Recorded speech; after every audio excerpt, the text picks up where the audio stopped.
শিক্ষার্থীবৃন্দ, আজকে আমরা পাওয়ার সুইচ নিয়ে কাজ করব, অর্থাৎ স্মার্টফোনের পাওয়ার সুইচ নিয়ে কাজ করব।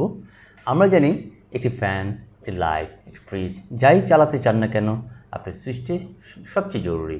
সুইচ ছাড়া আপনি কোনো ফোন বা মোবাইল বা যে কোনো ইকুইপমেন্ট ব্যবহার করতে পারবেন না বা অন করতে পারবেন না। সেই জন্য আজকে আমরা একটি ডিভাইসের সুইচ যখন প্রবলেম হয় সেটিকে কীভাবে রিপেয়ার করা যেতে পারে আমরা সেটি দেখে আসতে যাচ্ছি। কারণ আমরা যে স্মার্টফোনগুলো এখন ব্যবহার করি প্রত্যেকটির মধ্যে মাইক্রো সুইচগুলো ব্যবহার করা হয়, আর সেই মাইক্রো সুইচগুলো মার্কেটে আসলে অ্যাভেলেবেল না। যে মাইক্রো সুইচটিকে আমাদের বেশিরভাগ ক্ষেত্রে রিপেয়ার করে নিতে হয়। তো মাইক্রো সুইচ পরিবর্তন করা বা রিপেয়ার করতে গেলে কী পদ্ধতি মানতে হয় আমরা সেটি দেখব। কত সহজে একটি মাইক্রো সুইচ চেঞ্জ কিংবা রিপেয়ার করা যেতে পারে সেই টেকনিকটি আজকে আমাদের ক্লাসে রয়েছে। আমরা আজকে যে সেটটি পেয়েছি সেটি হচ্ছে Huawei বলেন বা অ্যাডভান্স লেভেলের যে ফোনগুলো বা স্মার্টফোনগুলো আছে ম্যাক্সিমাম ক্ষেত্রে সেই ফোনের ব্যাকসাইডে আপনার ফিঙ্গারপ্রিন্টই থাকে। আপনি যখন ব্যাকসাইডটি খুলবেন আপনাকে অবশ্যই সতর্ক থাকতে হবে ফিঙ্গারটি যেন একটি রিবন দিয়ে থাকে, সেই রিবনটি বা ফ্ল্যাক্স কেবলটি এটি ছিঁড়ে বা দুমড়ে মুচড়ে না যায়। অতএব যখন আপনি ফিঙ্গারপ্রিন্টটি ডিসকানেক্ট করতে যাবেন প্রথমে শর্ত থাকবে আপনি যে কোনো ফ্ল্যাক্স কেবল খুলেন না কেন প্রথমে আপনাকে ব্যাটারি ডিসকানেক্ট করতে হবে। এটি হচ্ছে প্রথম শর্ত, যেটি আমরা কয়েকবার আপনাকে বলেছি। আমরা ডান পাশে যে কেবলটি দেখতে পাচ্ছি সেটি হচ্ছে সাববোর্ডের ব্যাটারি কানেকশন, আর বামে যেটি দেখছেন সেটি হচ্ছে ডিসপ্লে কানেকশন। ডিসপ্লের সাথে কানেকশনের সাথে যেটি রয়েছে সেটি হচ্ছে ফিঙ্গারের জন্য।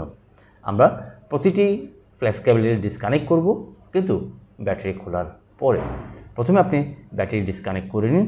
ব্যাটারির উপরে সাধারণত একটি সিল করা থাকে বা লক করা থাকে, সেটিকে আলাদা করে নেবেন। লকটি খোলার পরে আপনি ব্যাটারিকে ডিসকানেক্ট করে নিন। এবার আপনি আসতে পারেন ফিঙ্গারটিকে ডিসকানেক্ট করা। ফিঙ্গারটি ডিসকানেক্ট করে ব্যাটারি ব্যাকপার্টটি এটি আলাদা হয়ে যাবে, আপনার কাজে সুবিধা হবে। এবার আমরা সাববোর্ডের কানেকশনটি খুলে নিচ্ছি, এরপর ডিসপ্লে কানেকশনটি। সাববোর্ডের মধ্যে খেয়াল করে দেখুন একটি শব্দ লেখা আছে এম। যদি কখনও পুরো কেবলটি যদি খুলে যায় আপনি এমটি দেখে আপনি কনফার্ম করতে পারবেন এমটি হচ্ছে মাদারবোর্ডের সাথে সংযোগ থাকবে, অপর প্রান্ত সাববোর্ডের সাথে। আমরা এখন সুইচের অবস্থাটি দেখে নিতে যাচ্ছি।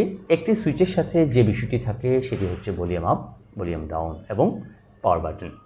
আমরা যেটি দেখলাম সুইচের মধ্যে যে সুইচটি এই মাইক্রো সুইচটি সেটি অলরেডি সুইচ থেকে আলাদা হয়ে গিয়েছে। আমরা সেখানে একটি মাইক্রো সুইচ স্থাপন করে নেব।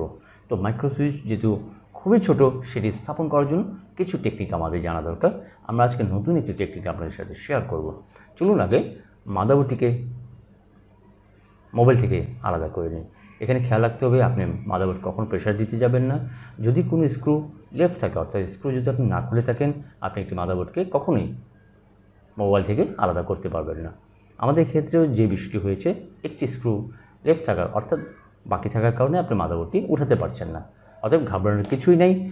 মাদারবোর্ডটি উঠাতে গেলে প্রতিটি স্ক্রু আলাদা করে দিন, আলাদা করলে মাদারবোর্ডটি স্বইচ্ছে চলে আসবে। এবার আমাদের সুইচের পালা। সুইচটি আমরা দেখে নিচ্ছি।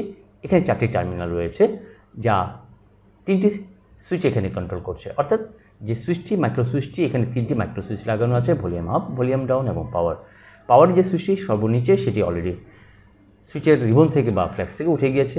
আমরা সুইচের ফ্ল্যাক্সটিকে মাদারবোর্ড থেকে বা সুইচ থেকে আলাদা করে নিলাম। আমরা আজকে এই সুইচটিকে রিপেয়ার করব। চলুন আমরা দেখে আসি এই মাইক্রো সুইচ কীভাবে রিপেয়ার করা যায়।